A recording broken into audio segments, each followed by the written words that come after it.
जय श्री कृष्णा। आपका दीक्षिखा के चैनल में स्वागत है। श्रीमद् भगवत गीता अध्याय 3 भाग 9 इंद्रियस्येन्द्रियस्यार्थे रागद्वेषौ व्यवस्थितो तयोर्न वशमागच्छेत्तो ह्यस्य परिपंथिनो। इसका भावार्थ है, प्रत्येक इंद्रिय तथा उसके विषय से संबंधित रागद्वेष को व्यवस्थित करने के नियम होते हैं। मनुष्य को ऐसे राग तथा द्वेष के वशीभूत नहीं होना चाहिए, क्योंकि ये आत्मक साक्षात्कार के मार्ग में अवरोधक हैं।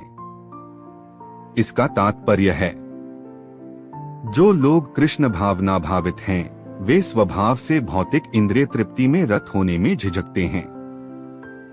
किंतु जिन लोगों की ऐसी भावना न हो, उन्हें शास्त्रों के यम नियमों का पालन करना चाहिए।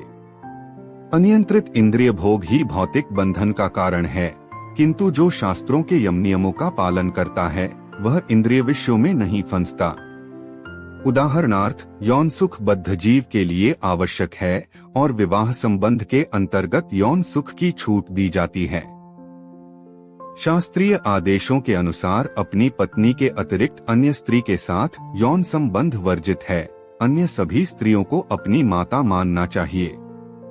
किंतु इन आदेशों का होते हुए भी मनुष्य अन्य स्त्रियों के साथ यौन संबंध स्थापित करता है।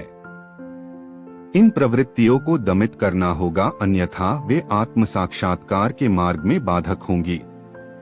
जब तक यह भौतिक शरीर रहता है, तब तक शरीर की आवश्यकताओं को यम नियमों के अंतर्गत पूर्ण करने की छूट दी जाती है। किंतु फिर भी हमें ऐसी छूटों के नियंत्रण पर विश्वास नहीं करना चाहिए। मनुष्य को अनासक्त रहकर यम नियमों का पालन करना होता है, क्योंकि नियमों के अंतर्गत इंद्रिय तृप्ति का अभ्यास भी उसे पथभ्रष्ट कर सकता है। जिस प्रकार राजमार्ग तक में दुर्घटना की संभावना बनी रहती है। भले ही इन मार्गों की कितनी ही सावधानी से देखभाल क्यों न की जाए, किंतु इसकी कोई गारंटी नहीं दे सकता कि सबसे सुरक्षित मार्ग पर भी कोई खतरा नहीं होगा। भौतिक संगति के कारण अत्यंत दीर्घ काल से इंद्रिय सुख की भावना कार्य करती रही है। अतः नियमित इंद्रिय भोग के बावजूद भी च्युत होने की हर संभावना बनी रहती है। अतः सभी प्रकार के नियमित इंद्रिय भोग के लिए किसी भी आसक्ति से बचना चाहिए। लेकिन कृष्ण भावनामृत ऐसा है कि इसके प्रति आसक्ति से या सदैव कृष्ण की प्रेमा भक्ति में कार्य करते रहने से सभी प्रकार के इंद्रिय कार्यों से विरक्ति हो जाती है। अतः मनुष्य को चाहिए कि वह किसी भी अवस्था में कृष्ण भावनामृत से विरक्त होने की चेष्टा न करे। समस्त प्रकार के इंद्रियासक्ति से विरक्ति का उद्देश्य अंततः कृष्ण भावनामृत के पद पर आसीन होना है।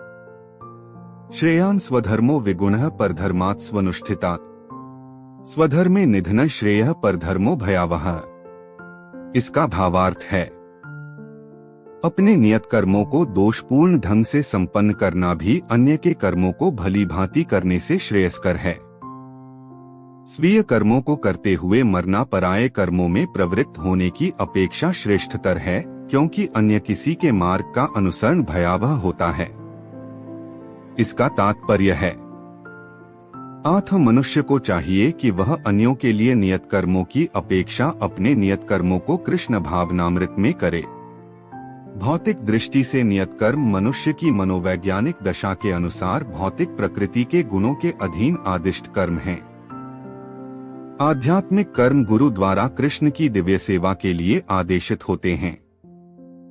किंतु चाहे भौतिक कर्म हो या आध्यात्मिक कर्म, मनुष्य को मृत्यु पर्यंत अपने नियत कर्मों में दृढ़ रहना चाहिए। अन्य के निर्धारित कर्मों का अनुकरण नहीं करना चाहिए। आध्यात्मिक तथा भौतिक स्तरों पर ये कर्म भिन्न भिन्न हो सकते हैं, किंतु कर्ता के लिए किसी प्रामाणिक निर्देशन के पालन का सिद्धांत उत्तम होगा।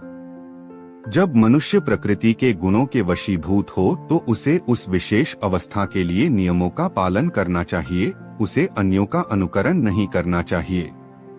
उदाहरणार्थ, सतोगुणी ब्राह्मण कभी हिंसक नहीं होता, किंतु रजोगुणी क्षत्रिय को हिंसक होने की अनुमति है। इस तरह क्षत्रिय के लिए हिंसा के नियमों का पालन करते हुए विनष्ट होना जितना श्रेयस्कर है, उतना अहिंसा के नियमों का पालन करने वाले ब्राह्मण का अनुकरण नहीं। हर व्यक्ति को एकाएक नहीं अपितु क्रमशः अपने हृदय को स्वच्छ बनाना चाहिए। किंतु जब मनुष्य प्रकृति के गुणों को लांघकर कृष्ण भावनामृत में पूर्णतया लीन हो जाता है तो वह प्रामाणिक गुरु के निर्देशन में सब कुछ कर सकता है। कृष्ण भावनामृत की पूर्ण स्थिति में एक क्षत्रिय ब्राह्मण की तरह और एक ब्राह्मण क्षत्रिय की तरह कर्म कर सकता है। दिव्य अवस्था में भौतिक जगत का भेदभाव नहीं रह जाता। उदाहरणार्थ विश्वामित्र मूलतः क्षत्रिय थे किंतु बाद में वे ब्राह्मण हो गए। इसी प्रकार परशुराम पहले ब्राह्मण थे किंतु बाद में वे क्षत्रिय बन गए। ब्रह्मा में स्थित होने के कारण ही वे ऐसा कर सके, किंतु जब तक कोई भौतिक स्तर पर रहता है उसे प्रकृति के गुणों के अनुसार अपने कर्म करने चाहिए। साथ ही उसे कृष्ण भावनामृत का पूरा बोध होना चाहिए। अर्जुन उवाच अथ केन प्रयुक्तोऽयं पापं चरति पुरुषः अनिच्छन्नपि वार्ष्णेय बलादिव नियोजितः। इसका भावार्थ है, अर्जुन ने कहा, हे वृषनिवंशी, मनुष्य न चाहते हुए भी पाप कर्मों के लिए प्रेरित क्यों होता है? ऐसा लगता है कि उसे बलपूर्वक उनमें लगाया जा रहा हो। इसका तात्पर्य है, जीवात्मा परमेश्वर का अंश होने के कारण मूलतः आध्यात्मिक, शुद्ध एवं समस्त भौतिक कल्मशों से मुक्त रहता है। फलतः स्वभाव से वह भौतिक जगत के पापों में प्रवृत्त नहीं होता। किंतु जब वह माया के संसर्ग में आता है तो वह बिना झिझक के और कभी कभी इच्छा के विरुद्ध भी अनेक प्रकार से पाप कर्म करता है। अथ कृष्ण से अर्जुन का प्रश्न अत्यंत प्रत्याशापूर्ण है कि जीवों की प्रकृति विकृत क्यों हो जाती है। यद्यपि कभी कभी जीव कोई पाप नहीं करना चाहता किंतु उसे ऐसा करने के लिए बाध्य होना पड़ता है।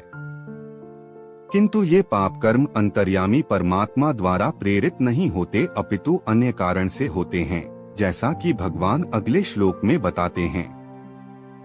श्री भगवान उवाच काम एष क्रोध एष रजोगुण समुद्भवः महाश्नो महापापमा विद्धयन् में वैरिणम्। इसका भावार्थ है, श्री भगवान ने कहा, हे अर्जुन, इसका कारण रजोगुण के संपर्क से उत्पन्न काम है जो बाद में क्रोध का रूप धारण करता है और जो इस संसार का सर्वभक्षी पापी शत्रु है। गीता का अगला अध्याय सुनने के लिए चैनल को लाइक, शेयर और सब्सक्राइब जरूर करें। धन्यवाद।